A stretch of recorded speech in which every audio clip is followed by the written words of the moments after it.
Now, how is the information being collected from the environment and is changed into action potential? What is the mechanism and what is the basic apparatus that is present in our skin, which is basically converting this information, this environmental information, into the action potentials? The apparatus over here, it is known as the different receptors that are present in our skin. For instance, we have the Meissner's corpuscles, we have the Pacini corpuscles that are present in the skin, and they are carrying the information from the skin. These different stimuli and these different action potentials are being generated from the skin, and they are basically sent back through the first order neuron towards the spinal cord. Information is basically gathered by the receptors over here. So we have different sorts of receptors that are present in different regional areas. We have the sacral segments, mainly we have the lumbar segments, the thoracic segments, and the cervical segments. When we look at a general organization of the spinal cord, we must remember one thing in our mind, that the fibers, they're going to enter at different levels and they're going to join the ascending tracts and move upwards. So the information from the sacral complexes is going to be present most laterally. And then we move on, and the information is basically being gathered from the surrounding as we ascend upwards. And so we have to remember one thing, that the information from the thoracic or the upper parts of the body is going to be placed more medially in the ascending tracts. This is one thing that you have to remember as the anatomical organization of the spinal cord.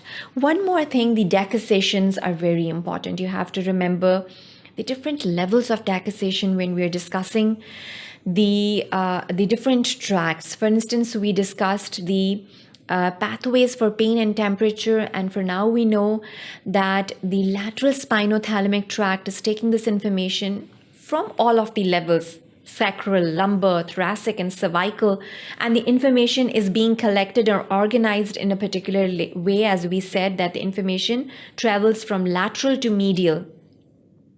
So the last fibers would be basically present medially, and the fibers which joined most anteriorly, for instance, the sacral fibers, they're going to be present laterally. This is the organization of the fibers inside the spinal cord, and the levels of decussations have to be remembered as well. The information for the pain and temperature from the right side of the body travels in the left side of the spinal cord, and it goes vice versa for the left side of the body, because the decussation, it takes place inside the spinal cord.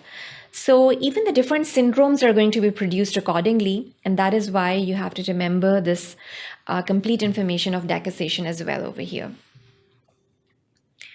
So these are the different receptors that we're talking about, and the primary efferent neurons that are present and sending back information through the dorsal root horn.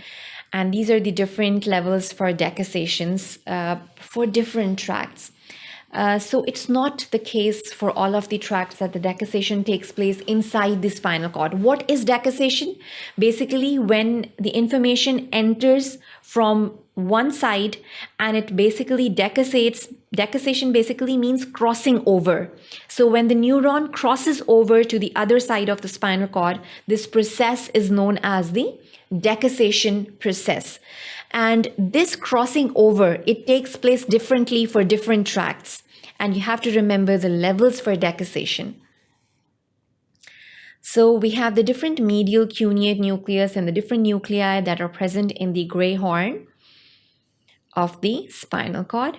And then we have the nucleus gracilis. All of these nuclei are basically present at the level of the midbrain and the pons.